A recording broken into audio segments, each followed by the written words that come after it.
Yes, hello mga kasusan. Welcome to the Sarsicles TV. You got me, Mark. So, itong video na to is what I will call a bag dump. So, ilalabas natin yung laman ng bag and let me know kung ano yung thoughts nyo rin dito. So, ito ay anong tawag dito? This was given, bigay to sa sa grupo namin.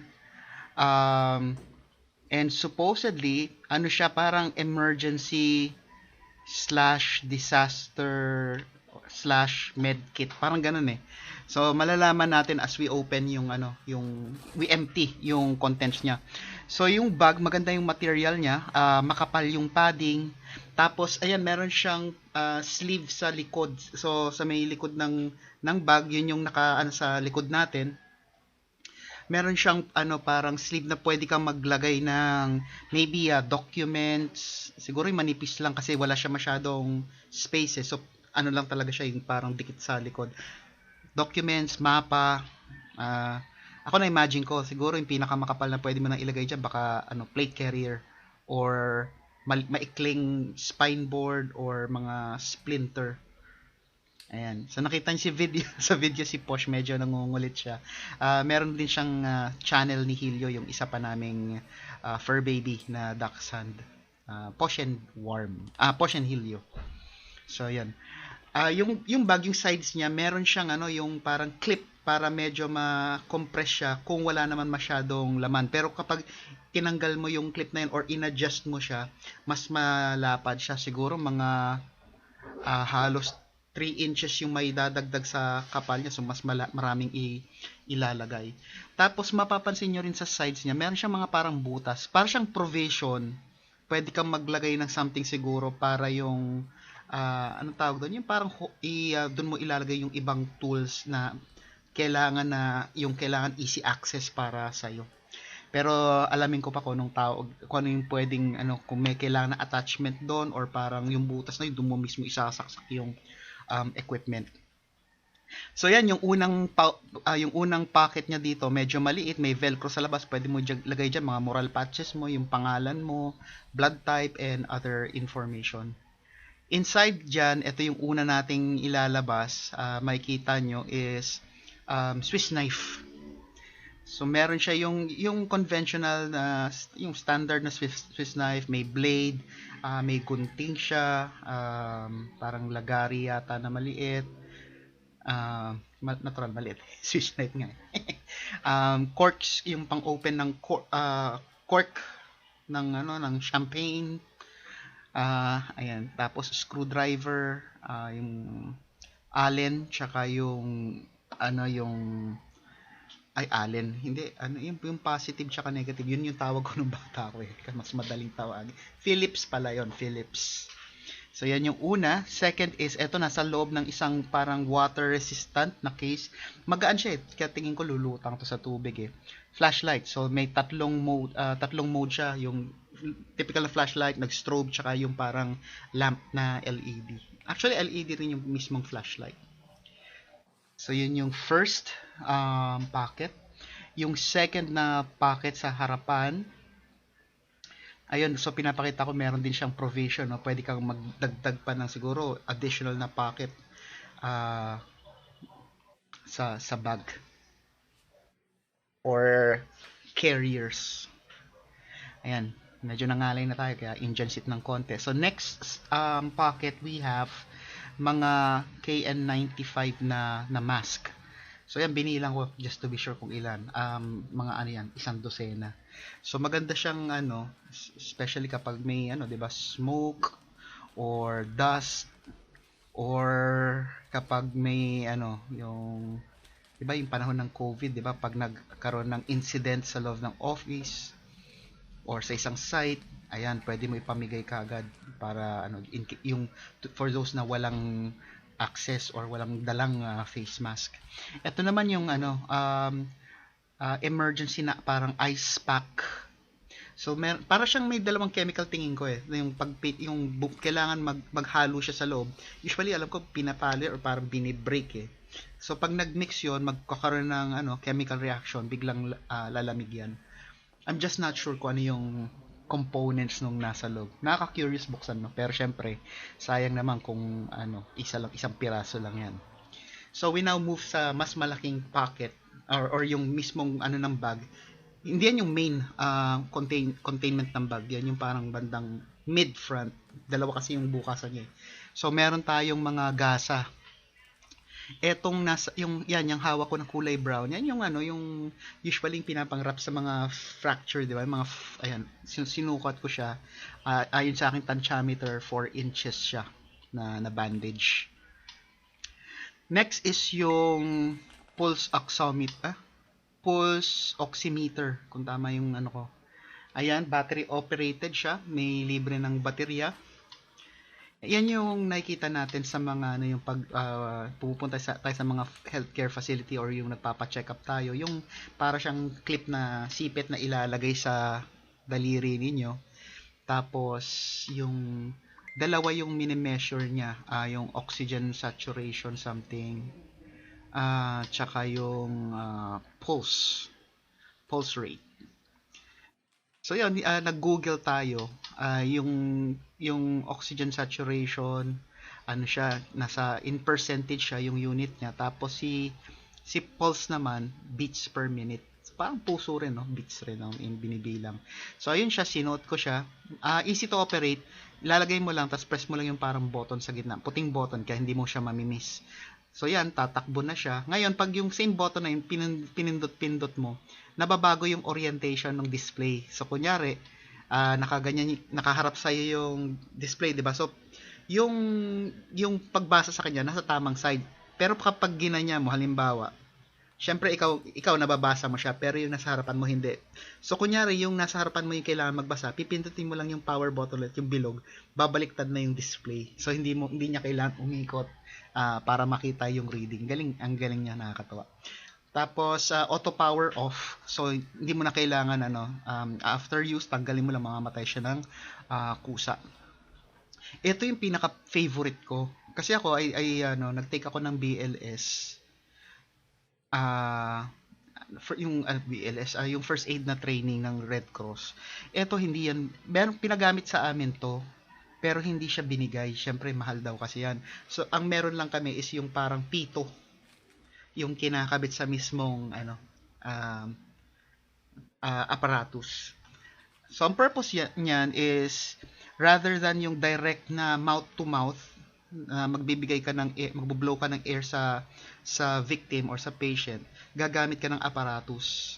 Ang kagandahan kasi niyan, yung kapag nilagay mo yung pito ang tawag ko pero yun yung parang tube kung saan magbublow ka ng air. One way lang siya. Ibig sabihin, pag hinipan mo, yung hangin papunta ng isang direksyon, syempre papunta sa kanya, pero walang babalik sa'yo. Kahit i-try mong higupin, or let's say si patient biglang bumuga ng hangin, hindi siya pupunta sa'yo, talagang one way lang siya. Tsaka mas maganda yon kasi yan, medyo sarado, di ba? Kaya yung hangin talaga papasok sa bibig para mag-expand ang lung. So mas effective siya rather than yung mouth to mouth, di ba? Bukod sa depende sa laki ng yung syempre buka ng bibig, tapos yung risk pa na kung meron siyang certain na condition or sakit, or ikaw kung meron ka, baka magpalitan kayo. Ayan. So yun yung nagustuhan ko, yun, nag-enjoy ako doon. So ayan yung mga contents naman ng medical kit. So we have a scissor, meron din tayong latex na gloves, tourniquet. Yung latex na gloves, alam ko nandito rin yan sa loob ng yan, nung pang mouth to mouth na aparatos. Pero hindi ko lang maalala, hindi ko napansin Nasarapan ako sa kwento. Ito, nilagay ko rin siya dito kasi most likely kasi kapag nagko-conduct ka ng ganyan, 'di ba? Hahawak ka ng mukha, hahawak ka ng kung saan-saan. Kaya mas maganda naka-latex ka. Ayan. So, meron siyang band-aid. Meron rin siyang mga iba pang mga gauze, triangular bandage, scissors. Ito, meron pa siya yung parang cream, na yung anti-bacterial na cream. Ang expiry niya from today, mga 2 years. Kaya, kailangan i-check rin natin para in the event na kung panis na, 'di ba, i-replenish natin kasi hindi natin alam kung mauubos ba natin yan or magagamit ba natin within the next 2 years, di ba? Hopefully, hindi. Pero, hindi because there's no incident. Hindi because hindi natin piniling gamitin kung merong incident. Yan. Ano yan kulay blue? Yan. Plastic na tweezer. Yan. So, pag may mga splint, yan yung pinakaayaw ko. Yung pag yung kahoy, yung pumasok sa daliri. Yung may parang malatutpik na tutusok. Yak. Parang ang nakakangilo na hindi maintindihan. Ayan. Yung medical kit, medyo manipis siya. Pero at least, nasa loob naman ng bag. So, hindi naman kailangan, Ito yung whistle. So, yan, maraming purpose yan. Wag naman sana, di ba? Pag may collapse na structure, tapos ikaw yung nasa ilalim ng structure na yon, you can use that to signal yung mga rescuers yung location mo and to show proof of life na meron pang buhay. 'Di ba sa dagat, 'di ba sa Titanic, yung life vest nila, merong whistle, 'di ba? Kasi syempre pag madilim, mahirap makita, tsaka pag nasa tubig tapos yung damit mo pa, hindi siya yung matingkad or stand out or ano. Kaya we use sound para to alert yung mga rescuers. Pwede rin siyang rape whistle, 'di ba? Yung kapag may mga diyan. So yan, I think yung whistle is much better na ilagay somewhere more accessible and hindi dyan sa medkit. Kasi imagine mo, nasa loob ng medkit tapos nasa loob pa ng bag, diba? So it should be somewhere accessible pero without compromising naman yung sanitation niya. Kasi syempre nilalagay natin sa bibig yan, pangit naman kung sobrang exposed, diba? Sa alikabok or nilalapag mo sa yung bag sa sahig. Tapos nasa lupa yung tapos isusubo mo siya. So, baka naman na bulatiin tayo niyan. Ayan, so ayan, tinatry ko siyang hanapan ng place kung saan ilalagay. Hindi pa ako decided dyan. Pero dyan ko rin na-realize nung nahulog ko siya sa sahig na parang hindi rin siya maganda ilagay sa labas. So, dun pa rin siya siguro sa yung sa small, naisipan ko siya ilagay sa small pocket along with the flashlight and the pocket knife or Swiss knife. Para nga naman, yun yung mga maliliit na tools na ma-access mo kagad. Even yung pulse oximeter, doon ko rin nilagay para easy access. So, yan yung pinaka-main na lagayan lalagyan ng bag. Una, yung rope, hindi ko pa na-check kung gaano kahaba. Tapos, yan yung fire blanket. Single use lang siya, surprisingly. Nakalagay sa sa manual. Ayan, hihilain mo lang yung black na yung tali. Tapos meron siyang hawakan. So yung hawakan, yun yung opposite side, yun yung nakaharap sa iyo. Tapos yung other side, yun yung iba pang blanket mo sa victim na nag-aapoy. Of course, yung gawin pa rin natin yung 'di ba yung stop, drop and roll habang inaano natin yung blanket. Lalo na kapag yung blanket mo yung taong i-cover mo mas malaki pa sa blanket. Ito yung para siyang fire extinguisher. Ang diyan, yung dominant na language niya hindi English, kaya kailangan basahin din maigi. Diyan nalaman ko na ang weird nga sa picture nakalagay, may picture ng Christmas tree, tas Christmas lights, 'di ba? Pero pag binasa mo carefully yung documentation niya sa likod, yung para wina-warning ka against use on electrical or mga appliances. So, hindi naman appliance yung Christmas light, pero kuryente rin ang dumadaloy dyan. Kaya, medyo lang, nakakaalangan gamitin when it comes to electrical. Meron kasi mga classification din yung fire, tapos merong appropriate na fire extinguisher na gagamitin. Ayun. Electrical, electronic. Yan. Electronic, lalo na yung maselan, kasi mapapatay mo nga yung apoy, may likelihood naman na mawala yung data kapag mali yung ginamit mong pamatay sunog. So yan, tignan natin yung ibang hindi ko na binuksan yung fire blanket kasi baka mamaya hindi ko maibalik. Single use lang naman yan. Kaya para lang naman siyang sheet na na kulay gray na makintab yung nilalagay sa kotse. So yan naman is yung yung pambasag ng glass. Tsaka meron siyang yung pamputol ng seatbelt. Kasi yung seatbelt, di ba, kita mo medyo manipis siya, pero sturdy yun. Imagine mo, it can hold you, yung passenger, even yung at top speed, tas biglang hihinto. So, kaya niyang i-hold yung ano. Kaya kailangan medyo sharp. Tapos yan, yung pambasag ng salamin in case of emergency na na-trap sa loob, or na-trap ikaw, or may nataong na-trap sa loob, you can use that para ma-break yung glass, para magkaroon ng ventilation, or para makalabas ka safely. It also has yung hindi ko pa na-describe kanina, yung parang hacksaw. Hindi siya parang hacksaw, talaga siya. Tapos yung isa naman, para siyang holder ng lagaring bakal, which is technically parang hacksaw na rin no? So it allows us to cut through metal. Yan mga good yan ko mga good morning towel, pero useful yan for 'di ba, yung kapag may mga wag naman sana yung wound, tapos yung continuous yung blood, 'di ba? Pwede mong pantapal yan to apply pressure in case na kunyari marami siyang injury or marami kang tinitreat, lagay mo yan, pahawak mo sa kanya, 'di ba? Tapos sabi mo apply pressure.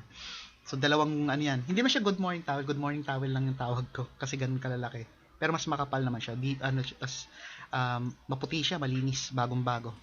Yan naman is yung safety gloves. Parang denim pero makapal siya.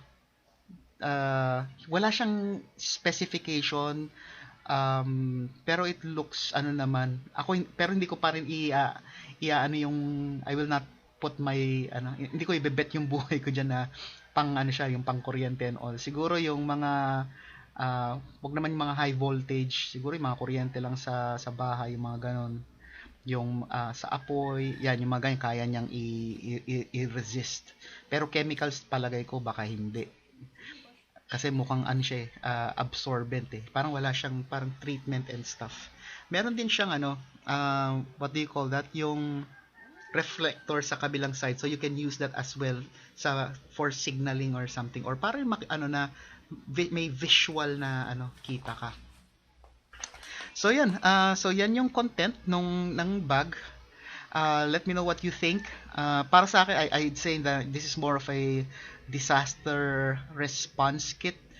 Pero tingin ko, I think medyo may mga it has the basic stuff, pero tingin ko may i-improve pa siya na na kulang, like for example yung rope, there can be some equipment pa na magagamit mo para mas mag-aid siya sa mas ma-leverage mo yung yung paggamit ng lubid. Tapos ayan, for those of you na merong may background sa rescue, let me know kung ano pa yung magandang idagdag dyan, kasi ako syempre binigyan tayo niyan, maganda is pagyamanin natin, di ba? Maybe siguro yung mga splinter na maliliit na para dito sa arm, yung mga ganito kahaba, para sa leg siguro mga ganyang kahaba, siguro mga garuler, no? So hindi naman siya magiging ng bulk sa bag, kasi yung laki niya swabe lang Kaya ayun, so yun yung natin bag dump for today. So tatawagin ko na siguro siyang yung disaster response bag. Tapos panindigan natin, mag-add tayo ng stuff para mas maging siya effective na bag. I'd say na yun nga, although hindi pa nga siya kompleto, pero it's better to have this than to have none at all, diba? So, yun lang masabi ko. Let me know what you think. Put in the comments yung mga tips ninyo, recommendations nyo pa. Tapos, to show support sa channel na to, please do any or as much as ito yung mga pwede nyong gawin. Do as many as you can. Don't forget to tell your family and friends about the Sarsicles TV. Sharing is caring, and most importantly, stay safe, everyone. I'll see you on the next video.